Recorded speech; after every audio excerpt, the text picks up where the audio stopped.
अहम खबर आपको देंगे। पाकिस्तान T20 वर्ल्ड कप में शिरकत करेगा लेकिन भारत के खिलाफ मैच नहीं खेलेगा। T20 वर्ल्ड कप से मुतालिक पाकिस्तान का बड़ा फैसला। इसी सिलसिले में वज़ीर आज़म शहबाज शरीफ से चेयरमैन PCB मोहसिन नकवी की मुलाकात हुई, जिसमें मुशावरत मुकम्मल हुई और ये फैसला किया गया कि T20 वर्ल्ड कप से मुतालिक कौमी टीम वर्ल्ड कप के लिए जाएगी लेकिन भारत से मैच नहीं खेलेगी।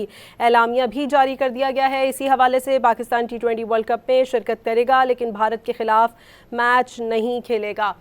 अहम खबर आपको देंगे। पाकिस्तान T20 वर्ल्ड कप में शिरकत करेगा लेकिन भारत के खिलाफ मैच नहीं खेलेगा। T20 वर्ल्ड कप से मुतालिक पाकिस्तान का बड़ा फैसला। इसी सिलसिले में वज़ीर आज़म शहबाज शरीफ से चेयरमैन PCB मोहसिन नकवी की मुलाकात हुई, जिसमें मुशावरत मुकम्मल हुई और ये फैसला किया गया कि T20 वर्ल्ड कप से मुतालिक कौमी टीम वर्ल्ड कप के लिए जाएगी लेकिन भारत से मैच नहीं खेलेगी। एलामिया भी जारी कर दिया गया है। इसी हवाले से पाकिस्तान T20 वर्ल्ड कप में शिरकत करेगा लेकिन भारत के खिलाफ मैच नहीं खेलेगा।